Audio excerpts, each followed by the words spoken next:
Okay, in this video we're going to take a look at some special right triangles, and we're going to also take a look at how to derive template triangles that are going to help us solve special right triangle problems in an efficient manner.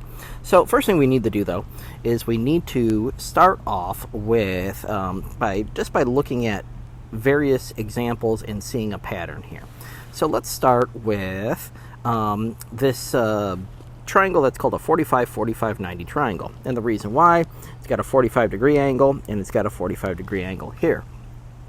This triangle is an isosceles triangle, which means is that it has two angles that are exactly the same.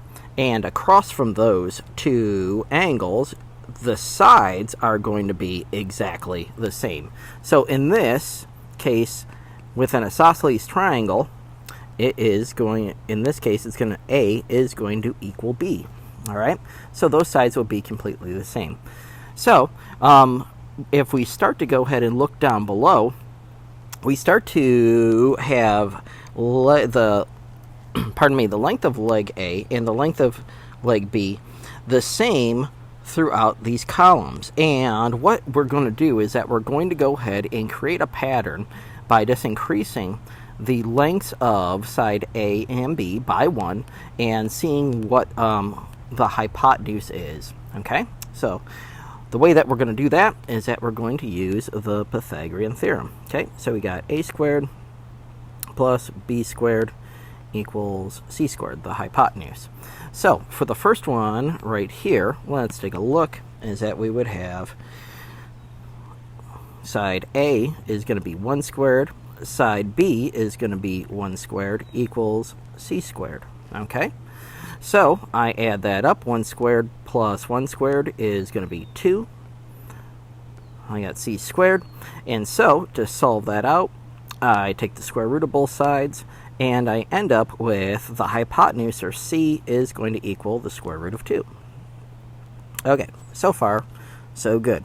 All right, and so I'm just going to draw a line here to show that we're done with that one. And as soon as we do a few, we're going to just fill this in by using some patterns. So now, for the next row, I have 2 squared plus 2 squared equals C squared. So I know that 2 squared is 4, 4 plus 4 is 8 equals C squared. I take the square root of each side, and I see that C equals the square root of 8. And now I need to break this down. Okay, and to do so, this is going to go ahead and come out, and I end up with 2 square root of 2. All right, so there is some sameness there. Now, let's go ahead and do the third one and see if we could fill this in and come up with a pattern. So over here, I have 3. Well, I know that a 45-45-90 triangle is an isosceles triangle, so the other side must be 3. So to find the hypotenuse, I'm going to go 3 squared plus 3 squared equals C squared. 3 squared is 9. Add them together. 18 equals C squared. Take the square root of both sides, okay? And I'm going to get C equals the square root of 18. Breaking that down, 9, 2, and then these 2 3's down below, the 3's will come out, and I end up with C equaling 3 square root of 2. Okay? So now, you notice, let's go ahead and I'm going to put a 1 right here, and we can start to make some predictions the way to fill in the rest of the chart. Okay, so I'm going to go ahead, ask you to pause it for a moment and see if you could fill in the rest without using the Pythagorean theorem. Okay, if you took a shot and you paused it, we know that this next, we're going to fill out the next 3 here on the same color, is that if leg B is 4, we know that this is going to be 4. And by the looks of this, let's take a look at what we saw, right? Is that a 1 comes here 2 comes here, and a 3 comes here, and then we just add the square root of 2 to it. So it looks like, reasonably, this would be 4 square root of 2. Whereas this, if the leg A is 5, then leg B would be 5, and we'd have 5 square root of 2. And therefore, if I have any leg n, right, that means is that it could be any length whatsoever, then the other length is going to be n. And so the n would come out in front, just like these guys, and so I would have n square root of 2. And so, in a special right triangle that is 45, 45, 90, what we usually do is that we call this side n, and this side n, and this side, the longest side, n square root of 2. And we're going to show, and we're going to see why that's important in the practice that's down below.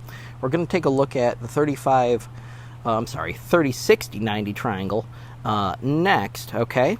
And you can write down some observations below from what you see to help you remember how to go ahead and memorize this particular triangle. So, on to the next one. Okay, so now we have a 30, 60, 90 triangle. And a 30, 60, 90 triangle is not an isosceles triangle, so A and B do not equal one another. And in the same vein, we have this business of a table, and we want to use the Pythagorean Theorem to discover a pattern such that we could solve for the other sides of the triangle just by given some other sides and knowing that's a 30, 60, 90 right triangle. Okay, so let's go ahead and do out the first one. Notice that we are given leg A and we are given the hypotenuse, and this time we're trying to find leg B, which is going to be the longer or the middle side in length. The reason why: the smallest side is always going to be across from the smallest angle. The middle side is always going to be across from the middle angle, and the hypotenuse is always going to go ahead and be across from the largest angle. So, just a quality of life observation. So, let's take a look. All right. So I know that I got 1 squared plus b squared equals 2 squared. So I bring it down. 1 plus b squared equals 4. Subtract 1 from each side, and I get b squared equals 3. I take the square root of both sides, and I end up with b equals the square root of 3. So I'm going to log this right here. Okay, let's take a look at another side. I end up with 2 squared plus b squared equals 4 squared. 4 plus b squared equals 16. Okay, subtract 4 from each side, and I end up with b squared equals 12. Take the square root of each side, and I end up with b equals the square root of 12. Now, I need to break this down.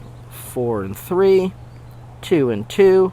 So, I end up with, the 2 coming out there, I get 2 square root of 3. Okay, starting to look familiar. Let's do one more. I'm going to have to erase some, I'm going to erase the last one out so I can make some more room here. Okay, so we can get started. I'm going to go 3 squared plus b squared equals 6 squared.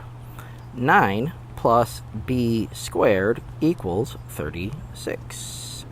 Subtract 9 from both sides, and I'm going to go ahead and get b squared equals 27.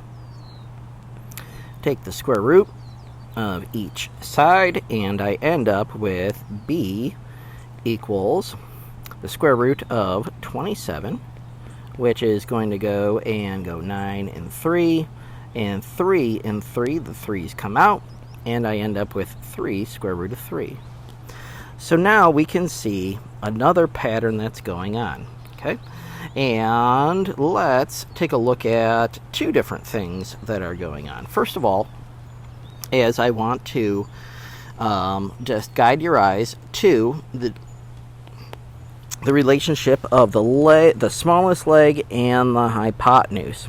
So it looks like each one of these, 1, 2, 2, 4, 3, 6. So we can safely say that the smallest leg is going to be half the hypotenuse, or the hypotenuse is going to be double the longest leg, or the shortest leg rather. So that said, is that we can always keep that in mind if we have a 30, 60, 90 triangle. We have the smallest leg, or the smallest side. That is you double that and you get the hypotenuse. Also, if we want the other side, the middle side there, notice that these guys, right, have the same pattern that we saw before. That means is that we have the same pattern of the square root type thing going on in regards to the 45, 45, 90 triangle that we did right here. Okay, so that said, is that let's see, pause the video and see if you can go ahead and fill in the last three pardon me, rows. Okay, if you pause the video, let's go ahead and see where this takes us. So as I look, I have an 8 right here, and I know that the shortest leg, A, is going to be half that amount, 4. And using this pattern in the center here, I think the 4 is going to come out and pop in front of a square root of 3, just like that. And so I know that those would be the sides of that special right triangle. I get leg A, which is the shortest side, so that means the hypotenuse is going to be 10. The 5 goes in front of the square root of 3, and that will give us our middle side. Okay, seeing how fast we can do this using patterns, given that it's a 30, 60, 90 right triangle. N, we know that the hypotenuse is going to be 2n, double that amount, and then we would have n square root of 3. Okay, and so therefore we would have these last columns are going to help us create patterns, okay, that we're going to solve on the next page. So these last guys right here, this one and this one, are going to help us solve the problems that are coming up in the next video. Okay, so that said, I will see you in the next video when we put these to good use.